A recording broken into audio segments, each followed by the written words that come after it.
Welcome back, investors, to Ticker Time News. I'm Adam. Thank you for joining me for the After Hour show. Boy, oh boy, I think the market has reached its peak. I really do. All right, let's look at this real quick. The question that is being asked all across the market, all across YouTube, is the market about to crash? Now, let's look at this first, macro, then micro. If you look at the stock market, since the March 2020 bottom, which is right here, right in the middle of the screen, this big V down, right?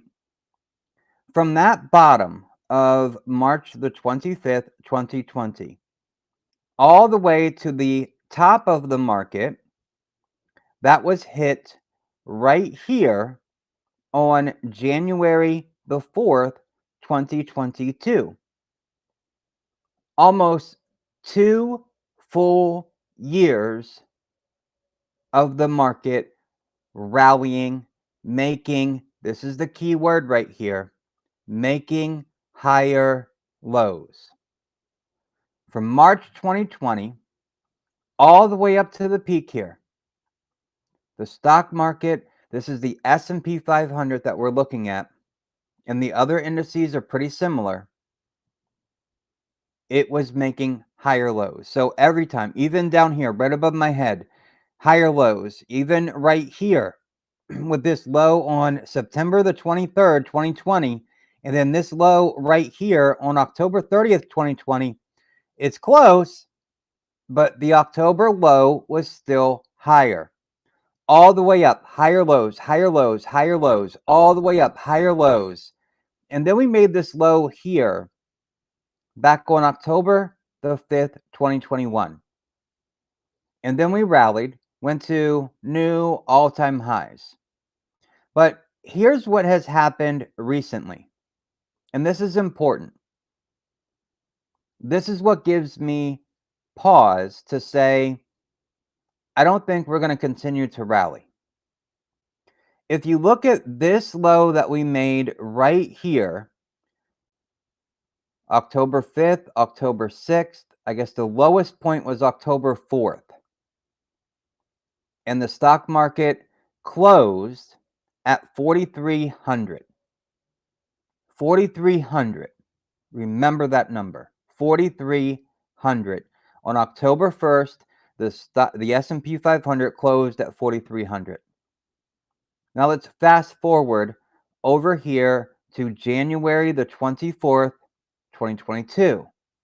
So just a few months later, we close at 44.10. We close on the 25th at 43.56. And then we go up a little bit, and then we come down a little bit, and then we close not yesterday, the 28th at 44.31. So we haven't quite gotten to a close as low as October the 4th, 2021 of 4,300. We came close. The wicks broke that level, 4,300. The wick on January the 24th, 2022, it got as low as 42.22. But the candles did not close on 4,300 yet. Yet is the key word. So now that we had a nice little rally over the past 4 sessions, today we finally stop. Now, yesterday's high did not reach the 50-day moving average. I would have anticipated we were about 1% away from that 50-day moving average. I could have anticipated potentially if Facebook or Meta platforms didn't come in and suck as bad as they did on missing their earnings, then I could have seen the market today maybe rally 1 more %. and then hit that 50-day moving average, and it would have acted like a ceiling that it just could not break through. And then we would have found our catalyst to pull us lower, and that's the jobs report on Friday. Tomorrow, we get the jobs report, and it's going to be ugly.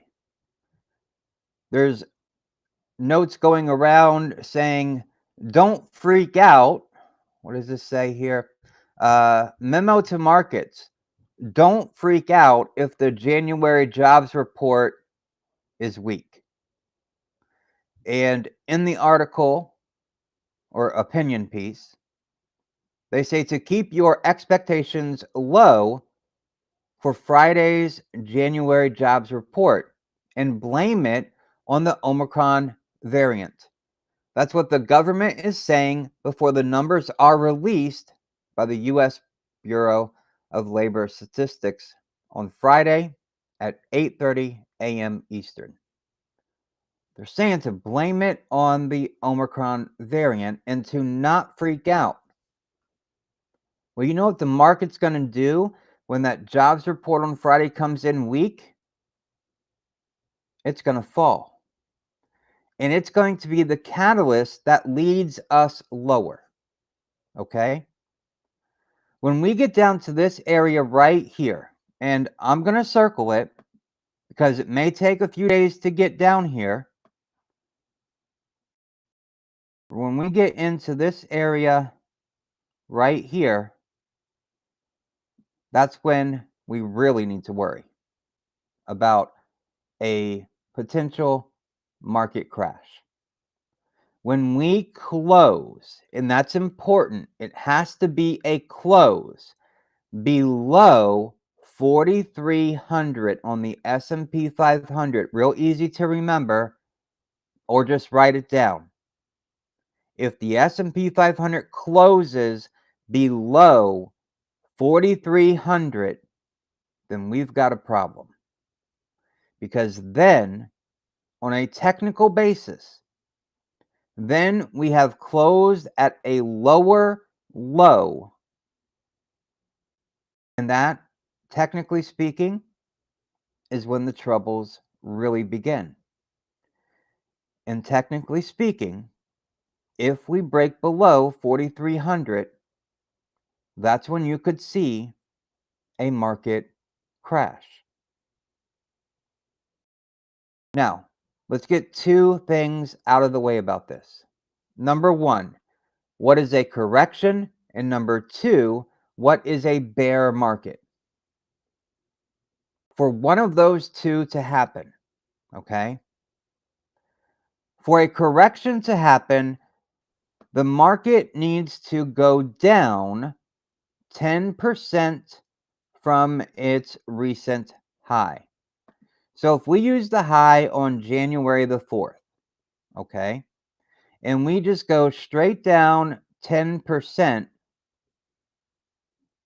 let's get it as close as we can. That puts us at 43.35. That's 10%. Once the market has fallen 10%, you are technically in a correction. Technically in a correction.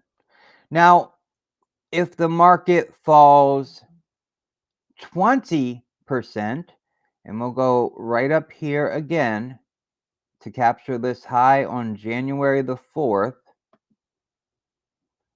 If we go down 20% on the S&P 500, that's going to put us right about there. 38.51. Once the market has fallen by 20%, then you are technically in a bear market. So for anyone to say that we are in a bear market right now, technically we're not. If you want to look at it as a technical picture right now, we're moving sideways and we're testing our lows. because that's what really matters for whether or not big money believes that there's nothing left and the market is going to switch and it's going to start to fall. Now, I know, I'm sure many of you have seen the videos, because there's a ton of them out there on YouTube, about me, Kevin, pulling completely out of the market, shutting off the comments to his videos, and betting a really big bet. I believe, what do you say, 20 million, that the market's going to crash and he'll buy back in lower. Now, I think a lot of people got mad at him for doing that because it felt like an all of a sudden change. It's buy the dip, buy the dip, buy the dip. And for the past 2 years, buying the dip, that mentality has worked out very well. But now, buying the dip is not the strategy to use. And I also do not believe pulling all the way out is the right thing to do. Not 100%, not for everybody. It's not a cookie cutter option. It's not a cookie cutter strategy for everyone. Now, if you want to take a big risk, a big bet, sure, go ahead. But say, for instance, you've got a retirement account. Do you really want to be selling it all on a big bet, risking your nest egg? When over the past, I don't know how many years, you can go decades back, the best thing to do is to DCA, dollar cost average in, and buy and hold. Now, that's a retirement account, though. You would act differently with that money. And it's okay to have multiple accounts. It's okay to have a retirement account that buy stocks that have been beat up, that nothing fundamentally has changed about them. It's just the overall market's pulled the stock price down, good valuation. You get in to buy it and hold it for a decade. And it's also okay to have a separate account where you're trading or you're being a little more risky. It's okay to do that. And I think maybe the comments were turned off because so many people felt confused on Meet Kevin's videos. But it's okay. So 10% is technically a correction. 20% is technically a bull market. I mean, a bear market, excuse me. And then what next? Is the market going to crash? Is it going down 20%? I think it could. I think it really could. And I really think this level right here, 2,300 down, I'm sorry, 4,300 down to 4,200. If we get a close in that box, we will go lower. Unfortunately, I think that's what's going to happen. Now, with earnings coming out from Facebook or Meta platforms being horrible, and really this earnings season, the majority are good and they're beating estimates. But there's a few that are not. And those few are what's going to drag the market down. I mean, Facebook dragged Snap down big. But Snap snapped back, yep, after their earnings were reported. They actually did better. They did better than I thought they were going to do. I thought Facebook's earnings report was a flashing red light over top of Snap, Twitter, Pinterest. But Snap and Pinterest did all right. Okay, so we've got that now. 10% is a correction, 20% is a bear market. And I do believe we've got to watch this level at 4,300. It is critical. And if we close below it, then we're going to go lower. All right.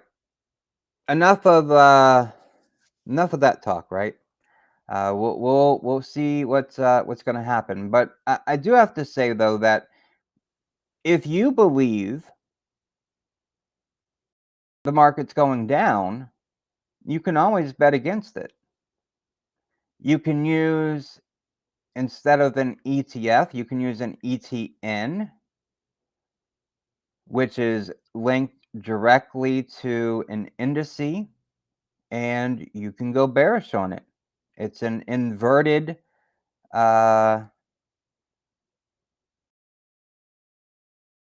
it's inverted, so if it goes down, then your position, you're gaining money.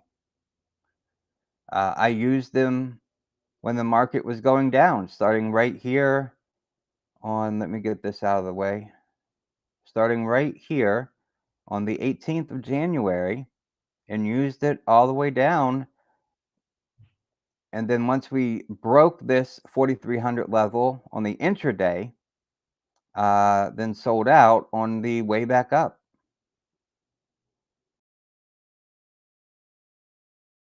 So there are strategies you can use for when stocks go down. All right, let's talk about this market here. Let's see. Oh, Snap shares are up over 50% right now. Wow, they're doing great. Snap's earnings call, they say they are now AR lenses. What? Uh, I'm just. Ah, boy. Okay. Being live. Snap's, there's a transcript here for Snap on their earnings call, and they're talking about the community now plays with AR lenses on average of more than 6 billion times per day. Says over 250,000 lenses creators. That's pretty cool. Stories remain largest driver of revenues. All right, so Snap's doing pretty good, up over 50%. That's cool since the after hours. All right, so let's talk about this market now.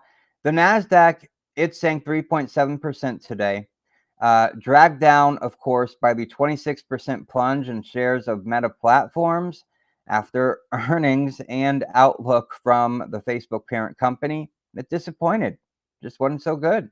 The S&P 500 closed down more than 1.7%. The Dow Jones lost 400 points, while the Russell 2000 was down 1.9%. Now, if you look at the Russell 3000 Growth Index, that fell 3.7% versus a 1.1% decline in the Russell 3000 Value Index. So that's interesting, right? Growth always gets hit harder than value does. Let's see here. Any strong support area for Facebook? Oh, let's plug them in. FB. And let's see. I'm not sure what it's going to look like for Facebook. I mean, it's been a while since they've been this low. So it is interesting that Facebook is up 1% in after hours. So if we look back here for support areas, it looks like there's support at $245. But of course, it fell down to the 230 some dollars today. What did it get to as low as here? It got as low as $235 today. And if we go to 235, I don't know why they picked 235 as a support area, because if we have to go all the way back here um, to find it. So this area right here at 245, this acted as support before, and then this area right here. Let me do this. This makes it a little easier. So right here, that dip right there, and then this dip right here, both of those hit at 245. And then if we go down here,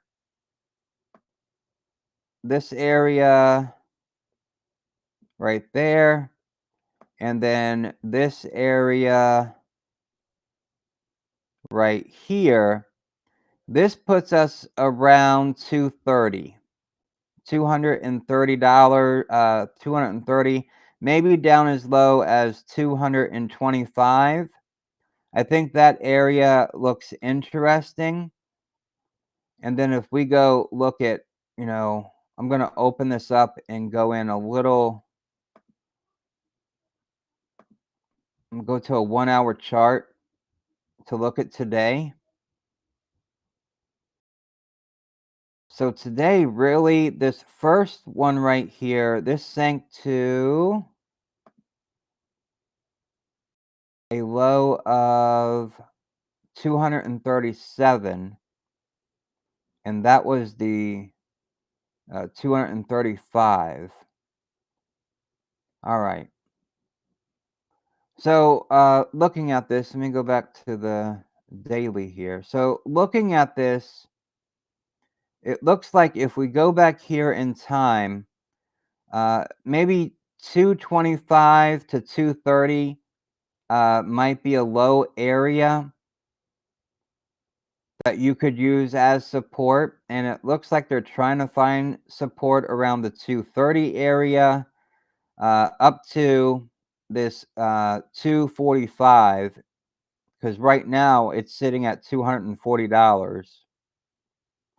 So that's what I would say as support. If we went back any lower under 225, we've got,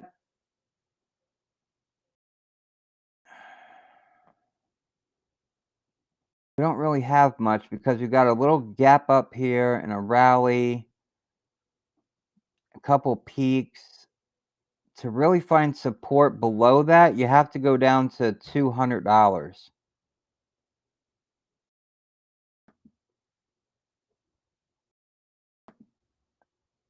So that's 202, and I'm going to put another one at 200,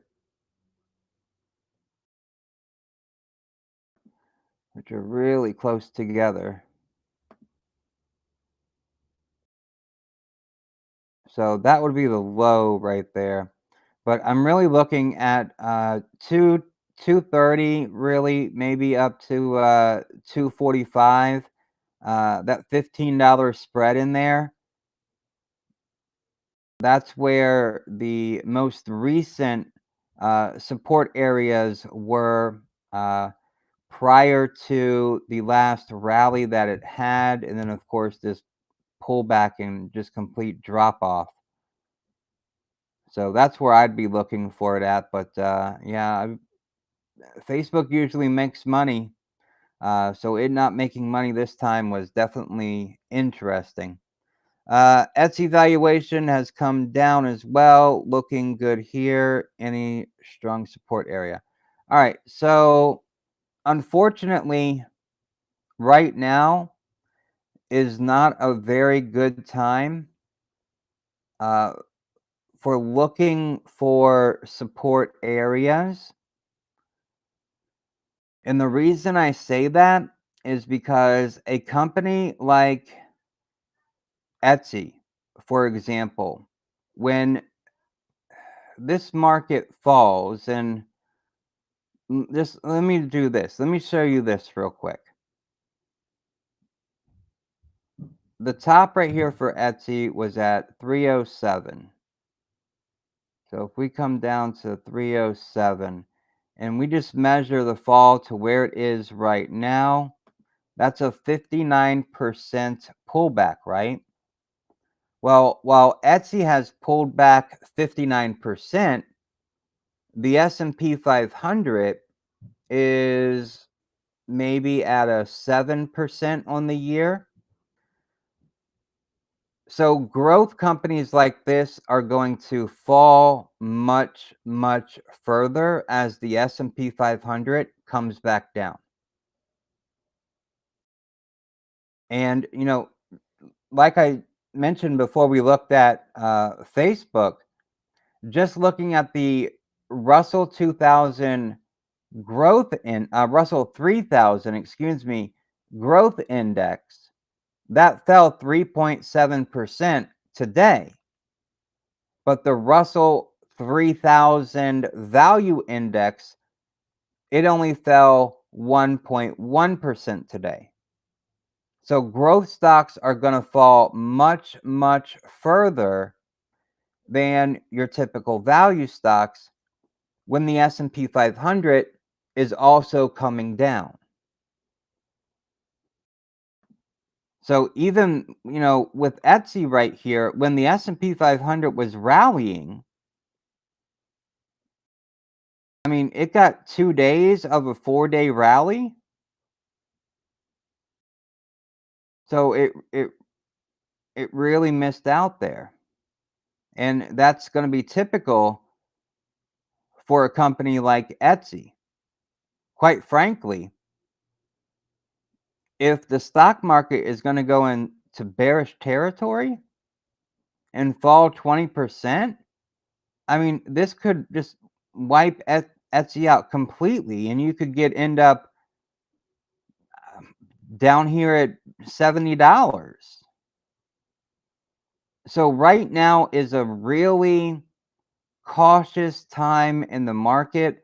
And I know it almost sounds cliche right now to be saying it, but it's better to be building up cash right now than buying into positions. And the whole reason for that is because if the S&P 500 breaks below the 4,300 level and then the 4,200 level, then it's all over. We're going much lower than that. And that's going to pull these growth companies down really far. I mean, it's already down 59% from its highs. Looks like going forward, the cloud stocks are the way to go. Cloud security will be big. Yeah, it will be. And if you are buying to be a long-term investor, and I mean 5 years, 10 years, long-term, a decade or more, then dollar cost averaging is your best way to go. You don't sit on the sidelines and just wait for the market to fall and buy back in because you never know when the bottom is going to hit. So there's dollar cost average, and by the time you get to a decade from now, you'll be very happy that you did. But in the short term, this market is going to be very volatile. Datadog is a good one. CrowdStrike is a good one. The two you have mentioned there, they are good, but the valuations are going to come down further from where they are right now. If you look at this, I mean, we could almost say that if the S&P 500 does break that 4,200 area, I mean, look at this right here. When the S&P 500 dropped 10%, this dropped 40%. So 4 to 1, that doesn't look good. If the S&P 500 were to drop substantially more, I mean, really, we're looking at there's support down here right at about 98 to $100, which is a 50% drop from its $200 high. But I do definitely think cloud is definitely the future. EVs are the future. AI is the future. Um, but for me, this year is all about who can build something today, sell that product today, and make a profit today. That's my theme for 2022 because it's going to be such a very tough year for companies like Datadog. Um, if we get into a recession, then their future earnings are going to get much smaller because people aren't going to be spending on things that they don't need to. Now, Datadog, it's got services that companies, as we become more technology based, are going to be very important for the future. So I'm just trying to say dollar cost average and think long term on your investments would be okay. But I do like Datadog. I do like CrowdStrike. I think they're good. Palo Alto Networks, maybe, but these valuations on these companies, they're going to come down substantially. If we look here, we got $43 billion market cap right now on Datadog. Um,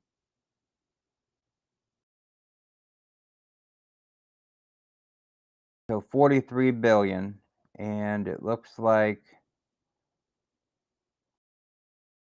revenues of 603 million in 2020. They don't have 2021 yet here. So that's still pretty sizable valuation that, it could get knocked down. But yeah, it's just a volatile time to be in the market right now, and it's a good time to build cash. I mean, uh that's it really. All right, if there's anything else that you want me to look at, please just go ahead and leave it in the comments, and I'll do that. Um, all right, so I was talking about the difference between value and growth.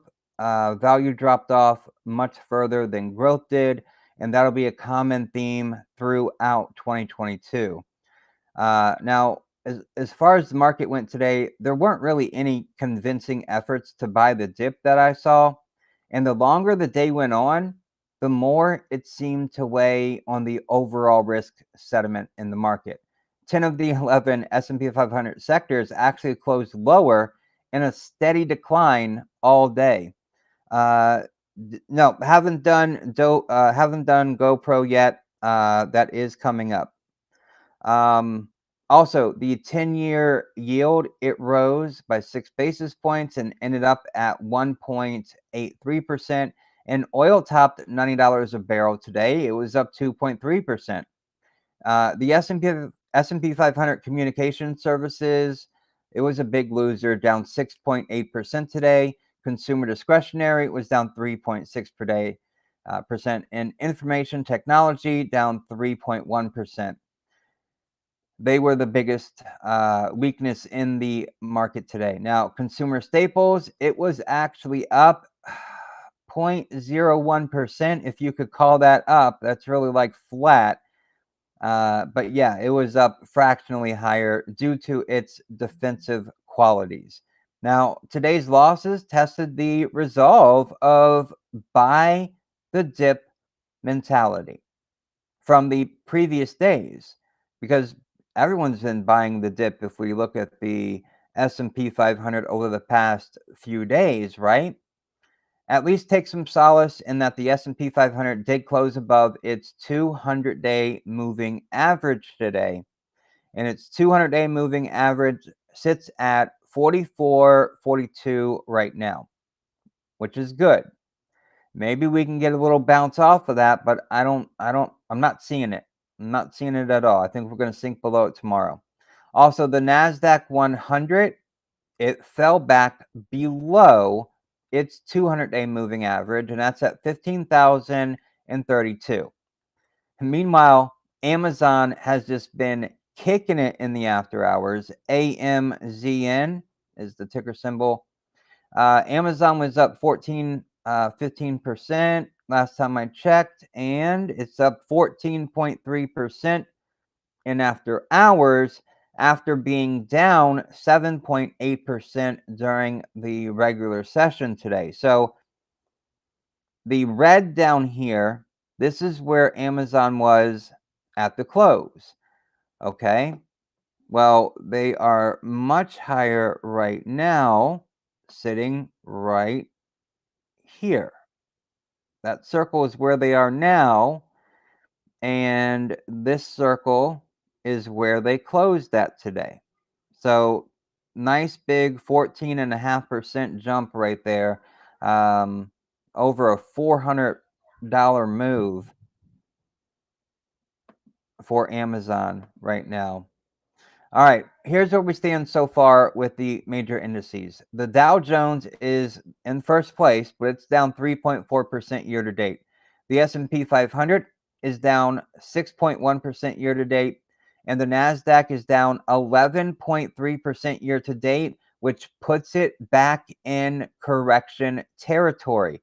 Also, the Russell 2000, it's down 11.3% year to date, and that's also back in correction territory for both the NASDAQ and the Russell 2000. Now remember, you get down to 20%, that puts you in bear market territory. All right, just real quick, let me plug this. Knowing the top 10 stocks in categories like value, growth, dividend, and momentum provides investors just like you and me with the guidance needed to outperform this market, crazy market. So to help investors meet their goals for 2022, we've put together our top 10 value, growth, dividend, and momentum stocks list. That's 40 high-quality stocks ready to choose from that are updated constantly. We just updated our dividend stocks list for the second or third time in January. Fresh out now for February. So click the first link in the description or the link in the live chat. Become a member and get instant access to our top 10 value, growth, dividend, and momentum stocks lists, and so much more. We've done the research so you don't have to. All right, Bitcoin took a hit today. Your views on Tesla? Yes, we can talk about Tesla, and we'll get down to Gopro to TSLA for Tesla. Now, Tesla, it's been holding up pretty well, all these lines on here. But if the market is going to continue to fall, and I believe it is, then it is pulling Tesla down with it. There is no option about it. The good thing and I guess important thing to watch is the 200-day moving average for Tesla. Now, today, Tesla was down 1.6%, but it's back up 1% in after hours, and that's due to this triangle right here between this, forgot my word there for a moment. This trend line right here, which has acted as an support area just back on the 31st, it closed right here on that line. And then today it's closing right above that line and also right at a support area of $885. That is the support area right now for Tesla, $885. It's finding support there, and it is back up to $900.60 right now in after hours. So it did find a little bounce there. The issue, though, is that when the market is going down, because the news tomorrow is going to be bad about employment. That's what everybody says. And if that's true, then the market is going to go down. and it will pull Tesla down with it. And Tesla's got a pretty big valuation, $894 billion market cap right now.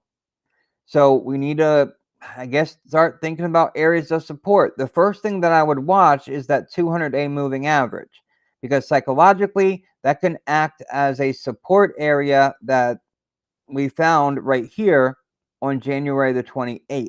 Now, right now, the 200-day moving average is at $818. So a little bit lower than the 885 support that it's at right now. And then if we break that 200-day moving average, then we are going down to the areas last seen right here. Let me open this up a little bit. I ought to clean this chart up. It's so hard to see here. That didn't really help. Okay.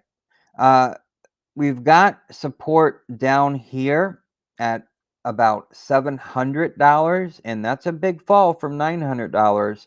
And then we also have support a little bit lower than that, right about 650 to 550.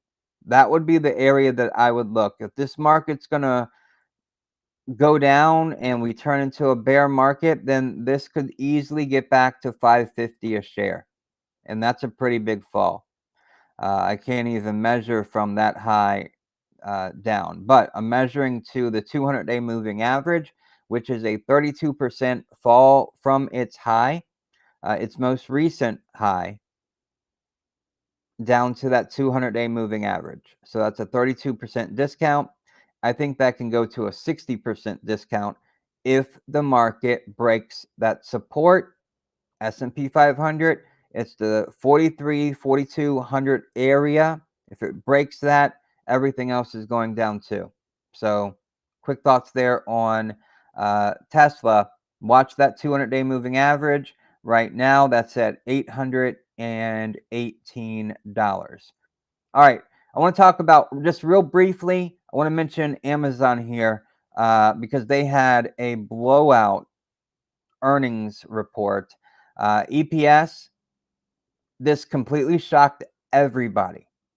Their EPS was $27.75, which is nowhere near the estimated EPS of $3.54. I don't know how that got so twisted, and I have no idea. Maybe after digging into Amazon's phone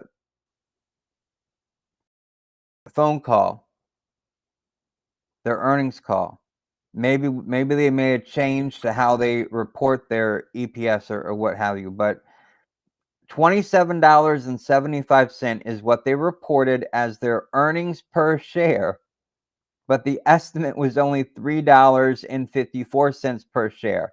That is the biggest blowout that I think you could ever see. Revenues came in at $134.4 billion, which was a 9.4% gain year over year, but that did miss by $230 million. Now, Amazon stock, as you can see, it has soared in after hours after absolutely smashing operating income and EPS expectations in its fourth quarter earnings report. It also announced a new rate hike for Prime annual membership to $139 per year or for a 12-month period. The price hike will take effect on March the 25th, so just a little over a month away. Looking ahead, Amazon does expect Q1 revenues of $112 billion to $117 billion, and that's down from estimates of $121 billion. And I'm not sure who's getting messed up here. Is it the analyst making the setting expectations, or is it Amazon and they're just lapping really hard comparables, right? Was last year so big that it is just impossible to reach this year? Is it a good idea to buy companies that have already disclosed their results and make good profits like AMD?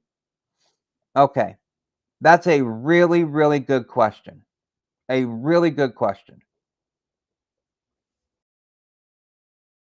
With the market we're in right now, companies that have already reported good results, would it be a good idea to buy them now? No. Not if we look at AMD as the example. Now, every company is going to be a little bit different, okay? If we look at AMD, right? The bottom that they made right here on January 28th, which was what, last Thursday, last Friday? We look at that bottom, that was about $99.17. And we go up to where they are right now. That's a 21% difference. So as this market falls, and I truly believe this market is going to continue falling, I think tomorrow is going to be a red day. Then if you buy now, then in just a few days, you're going to be down 21%. That's why I don't think it's a good idea to buy them now, because I don't think we're near a bottom. I could be wrong, not financial advice, right? But I would not. If it was me, I'm not buying anything right now. I take that back. The only thing I'm buying right now are stocks that I'm either day trading or swing trading. I am not buying anything right now for a long-term portfolio because I truly, wholeheartedly believe the market's going lower. So if you're looking for AMD, I'd wait till it gets down sub 100s. Once it breaks that $100, don't just go all in at once. Dollar cost average into it. That's what I would be doing. What are good stocks to swing trade or day trade? So the momentum stocks list that we put out every single week are the stocks that I am day trading or swing trading. They're the stocks that have the highest momentum in the market. Those are the stocks that we're day trading or swing trading. You can click that first link in the description to get that list of all 10. And let me just going to go over here right quick. Just give me one quick second, and I'll give you.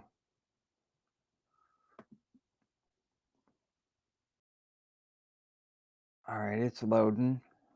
Load quicker. So for day trading or swing trading, you want stocks that have got really big momentum, really big momentum. And all right, it's almost there. It's almost there.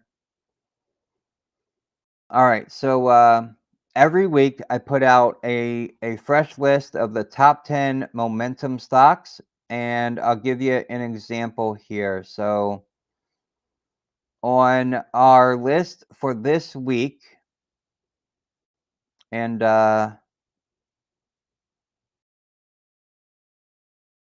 tell you this right here. All right, so I'm going to go in here. Also, during the Catalyst Watch video that comes out every Sunday evening, I mention my 2 top Dow picks for the week. So the Dow Jones Industrial Average, it has 30 stocks in it. And I pick one, I pick two actually, every week, and I mention them in the Catalyst Watch video that comes out every Sunday evening. Now, those two Dow stocks are the ones with the highest momentum that I believe could be the biggest movers over the coming week.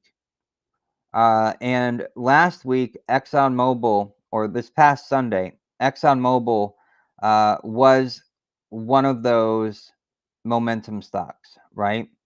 So if we look here, let's see here. I want my measuring tool. So if we go here to the 28th and we go to where it closed, right? I had this price target. It was set up here where this red line is. And that was a 10% move from where it closed on Friday to that red line. That was a 10% gain that we got this week. But if we measure where it ended, I need to pull this down just a little bit. So where it closed on Friday,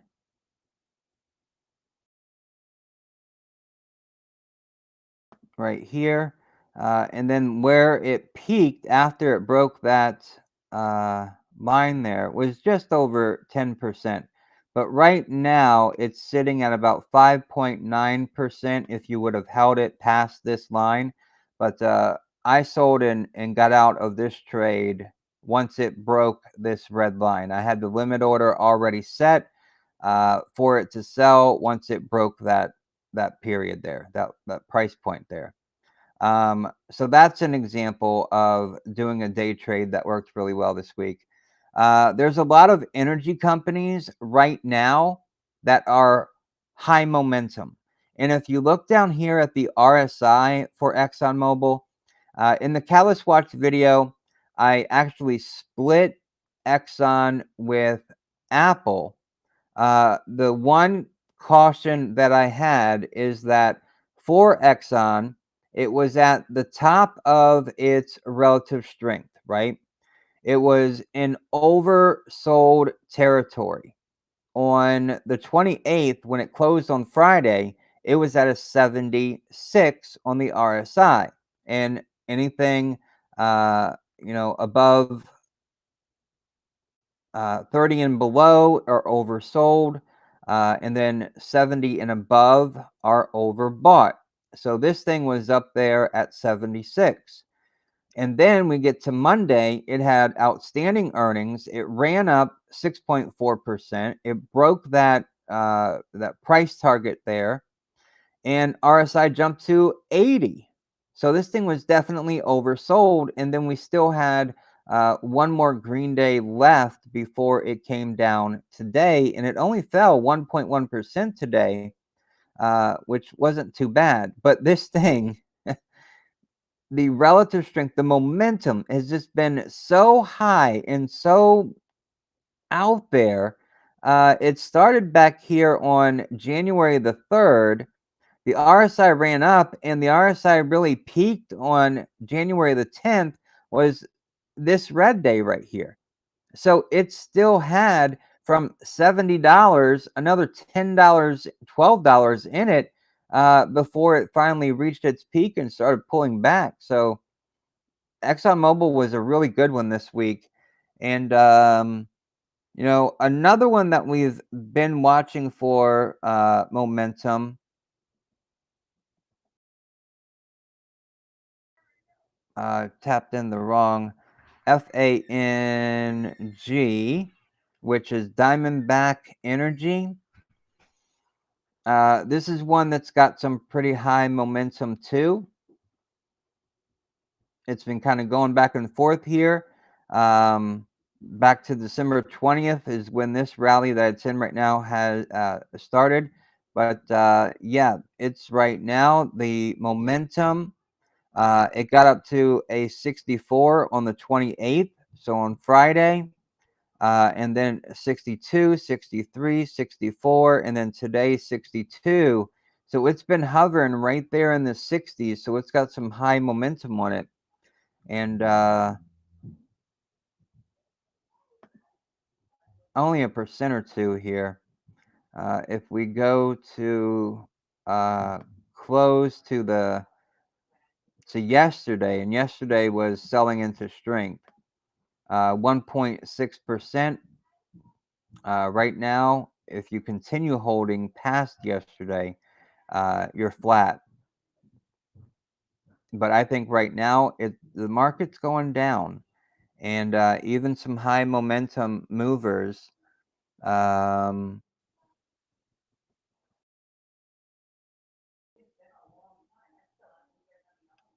yeah.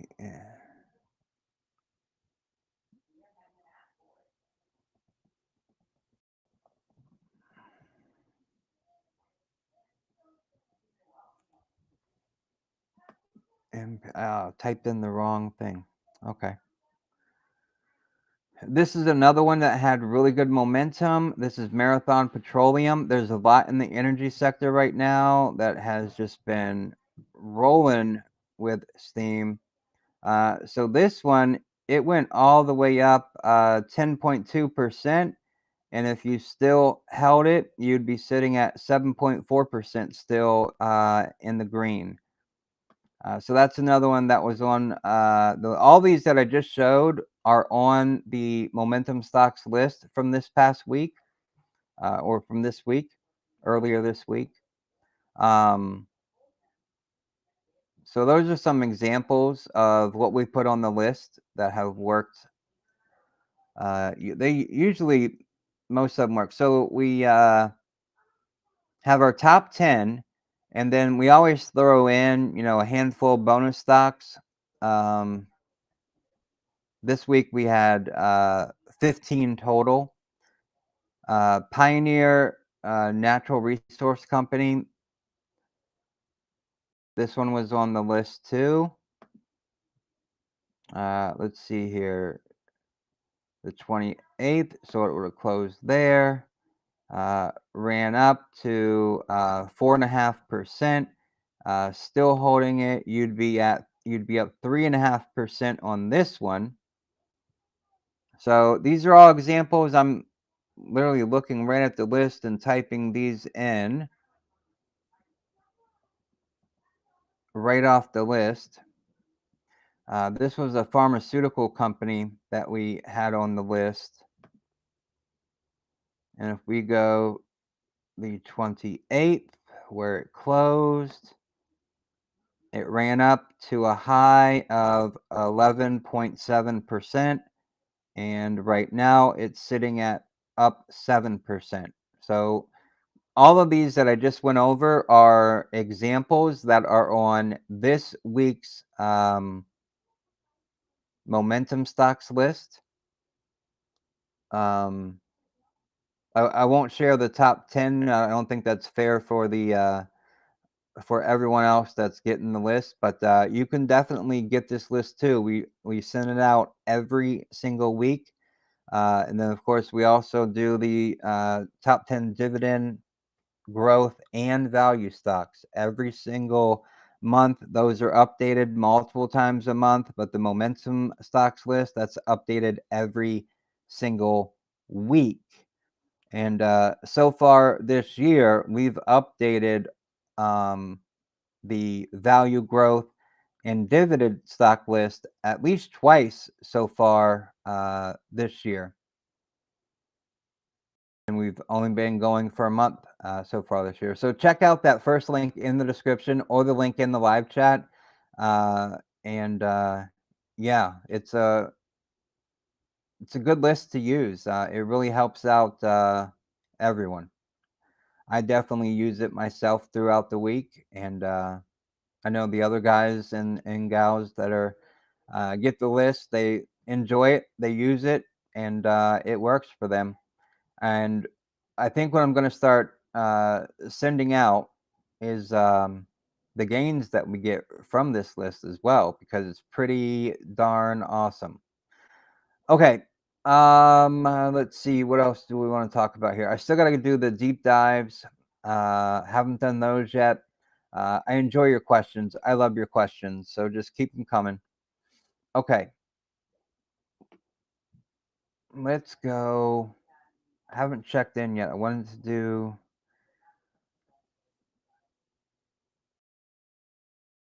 Just wanted to check in on Bitcoin right quick, and then we'll get into our other topics. Oh, one thing about Amazon here while we're looking at Bitcoin. So Bitcoin yesterday was down 4.6%. Today, Bitcoin is hardly moving, 0.2% for the day. It did. I put this box, I opened it up a little bit more because I figured Bitcoin is going to probably get into this box relatively soon. And it did. The wick of the candle today did come down and just touch inside of this box. But it's holding right about $37,000, and it's really just staying right there. It got down to 36,259 at its absolute low today, but did not stay there very long. One thing I want to throw out about Amazon that I learned from, uh, what they released yesterday is that Amazon's actually an investor in Aurora Innovation. That's a company we did a video on a few months ago. Check it out if you have some time. But yeah, they did a pretty darn good job. All right, Gopro, GPRO. They had their earnings today. Now we did a video on GoPro a little while ago. They're changing. They're going through a transition as a company, and that transition, it hurt them for a while. You go back and look at their stock here. I mean, look at this. This thing has just been all over the place. I need to adjust this. There we go. You can see that downtrend that it's been in this box too, right?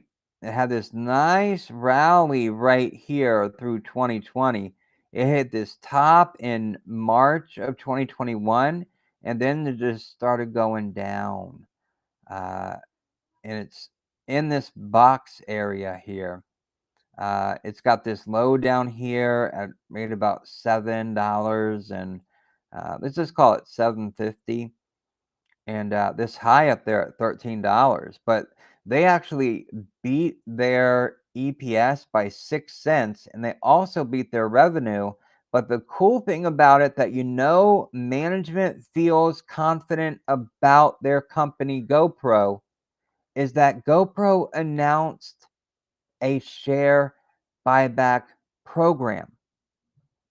Now, whenever a company is buying back shares, that's one of the kind of tools in their tool belt that they can use to reward investors.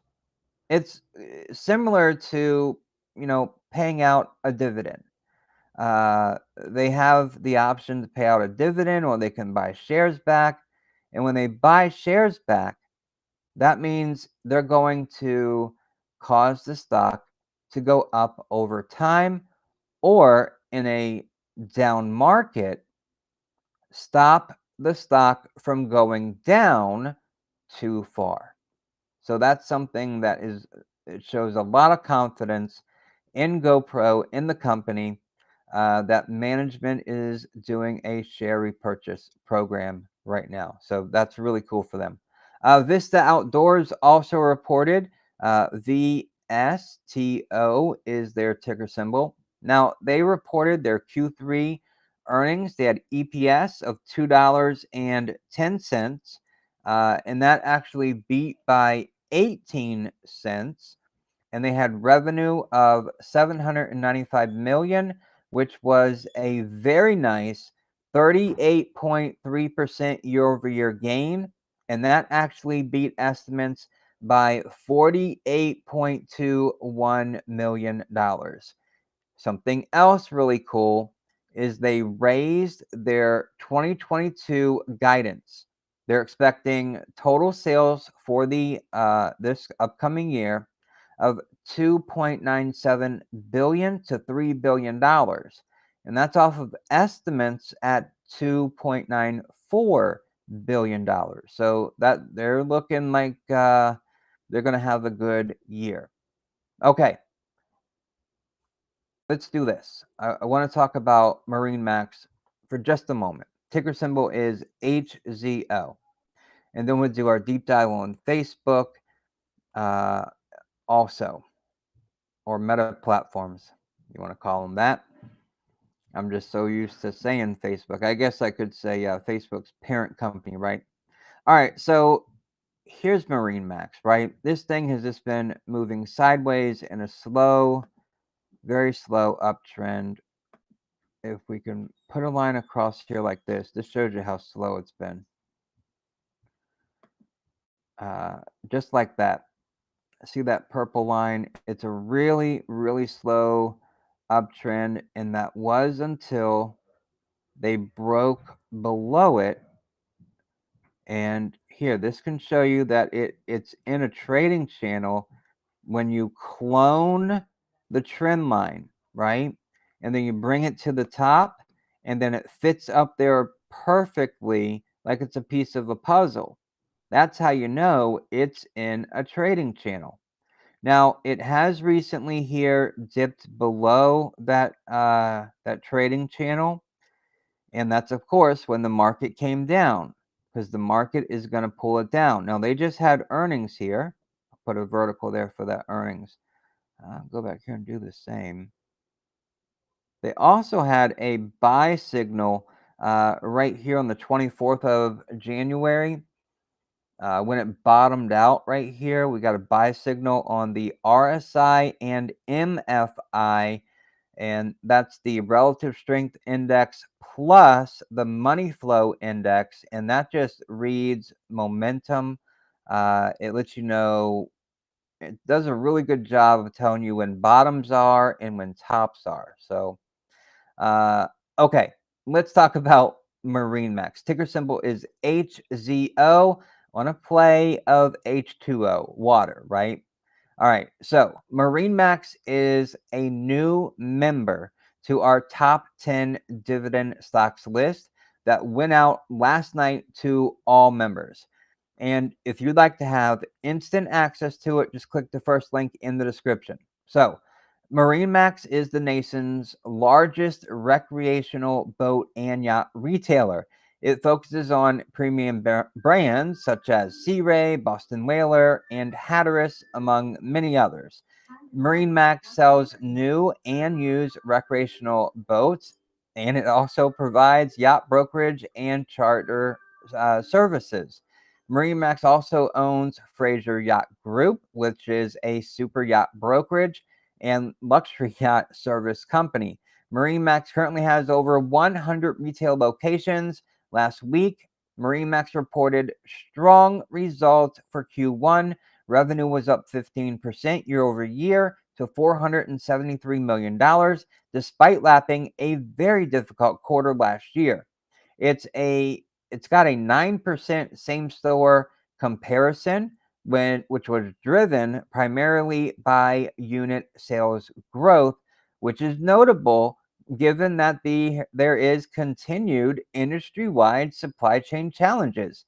MarineMax also boasted or grew, I should say, its margins by a pretty significant amount in the quarter.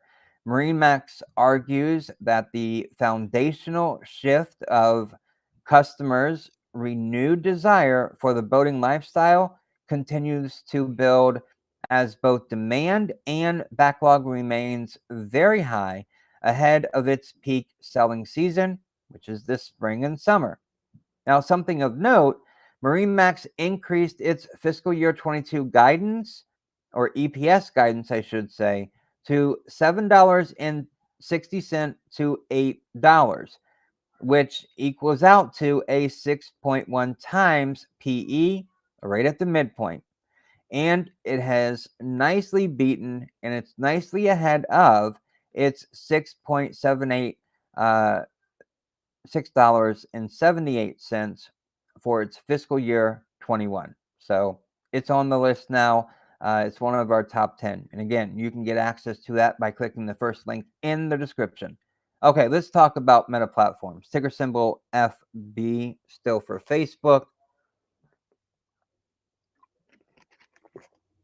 All right, they did horrible, absolutely horrible. And the thing too about Meta Platforms, they usually bring in so much cash. Their margins are usually huge. It is nice to see this 1.4% bouncing after hours. That is interesting.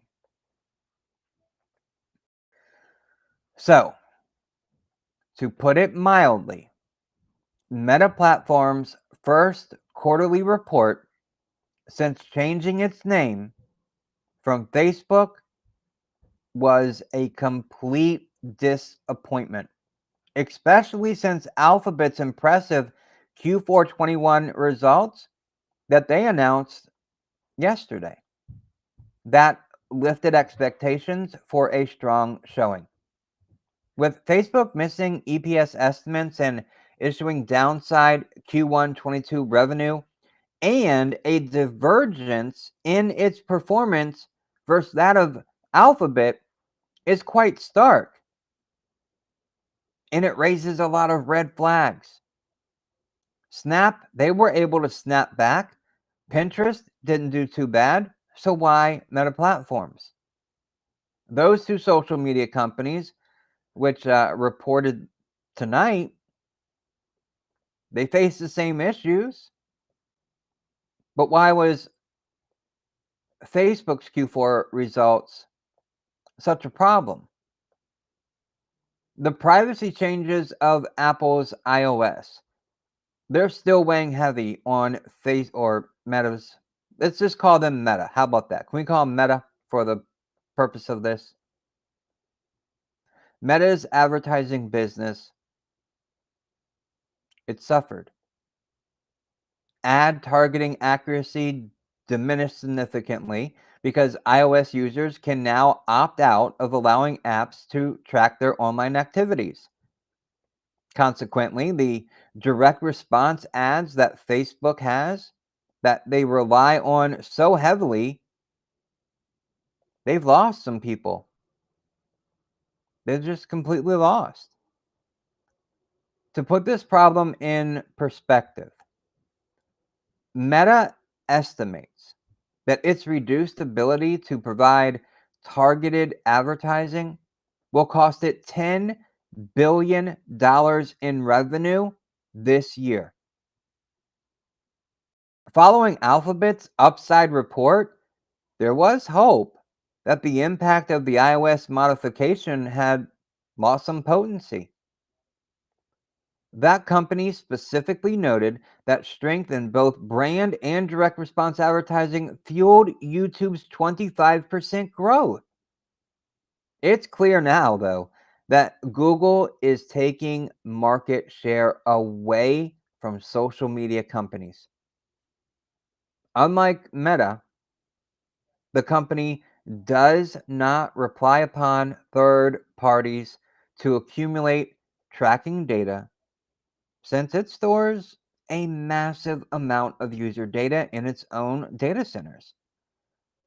Perhaps most troubling is Meta's admission that it is facing intensifying competition for people's time. They specifically mentioned TikTok. This headwind is evident in Meta's metrics.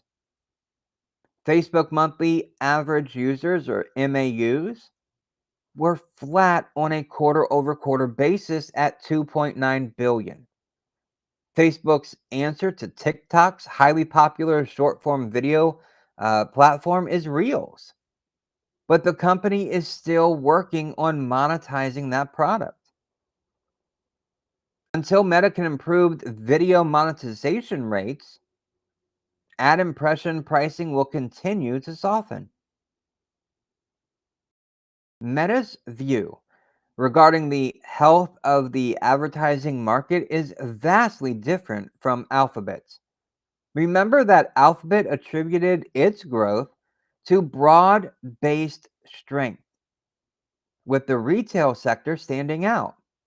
In contrast, Facebook cited global supply chain disruptions, labor shortages, and inflationary pressures as key factors that slowed advertising spending. Are you kidding me?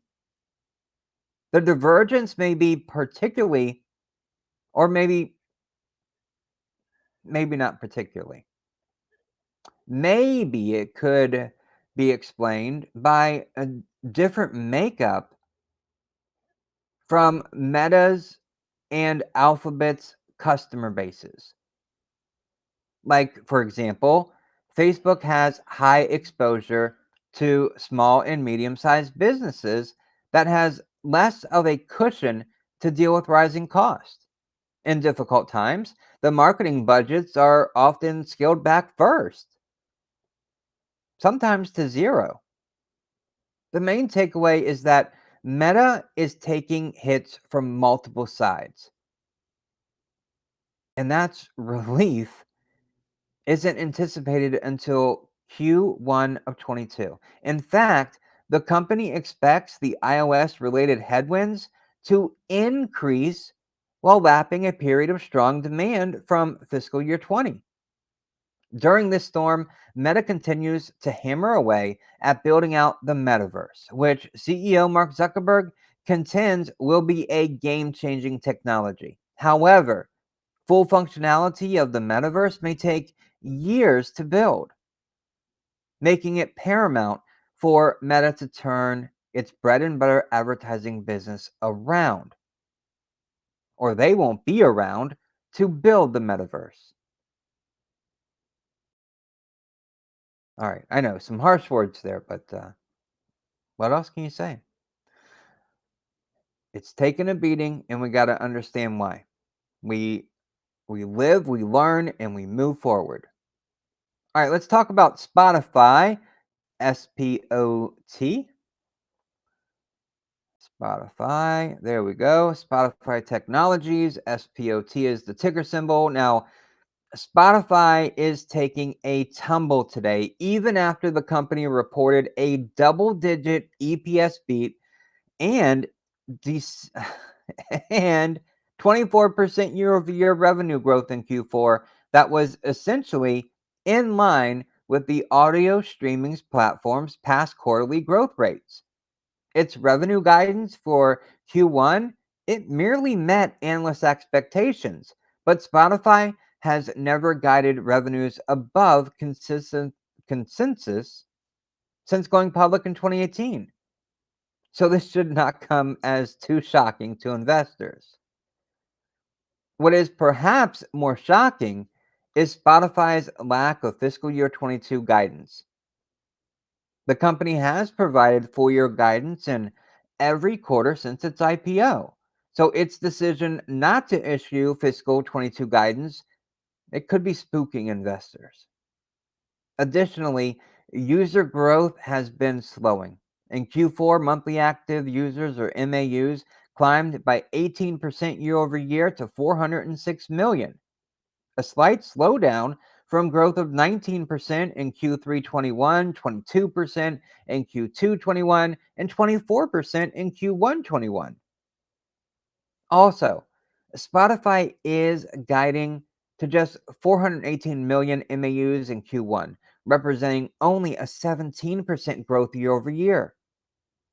Adding more premium subscribers is also vital to Spotify's revenue growth. Although Q4's 16% premium subscriber growth year over year was decent, it represents a minor slowdown over the past year. Also, Spotify's forecast for premium subscriber growth in Q1 is not much of a standout at just 16% year over year and 2% quarter over quarter. And turning to margins, Spotify is anticipating that gross margins will decline quarter over quarter in Q1 by 150 basis points to 25%. This quarter over quarter decline is mainly due to cost that did not materialize in Q4 getting pushed into Q1. So investors may be shrugging this off just a little.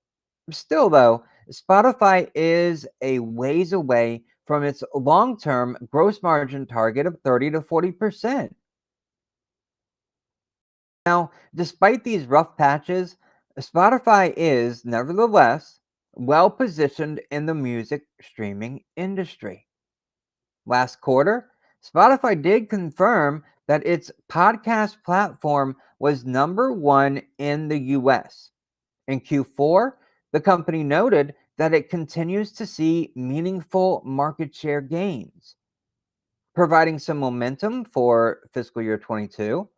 Spotify is also looking to make its platform to be more in the realm of music or podcasting. The most inviting for creators, forecasting more than 50 million active creators over the long run, and that's up 300% from its current 11 million. Advertising revenue also continues to grow, making up a record 15% in total revenues in Q4. Overall, Q4's results were decent, but the company's guidance was a complete different story. With analysts expecting fiscal year 22 to finally be Spotify's first profitable year, perhaps its current woes are just a short term blip. Shares, which have gotten sliced in half over the past year, trade at a reasonable 2.6 times fiscal year 22 sales. Therefore, although we think it may be better to employ a wait and see attitude for Spotify, given its light Q1 guidance and the macro environment, it is definitely a stock to keep an eye on. Okay, we've reached the point in the video where we're talking about catalyst for tomorrow. Now, tomorrow is Friday, February the 4th. Friday, February the 4th.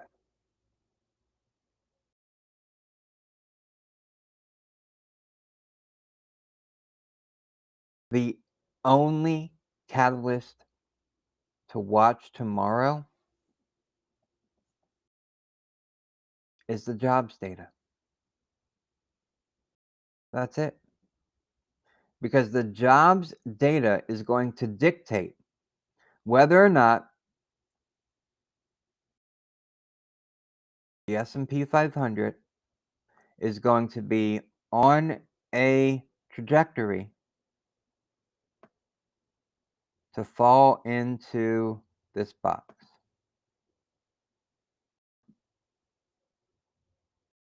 Right here. My lines aren't so great, but there we go. Now, the jobs data is predicted to not be so good.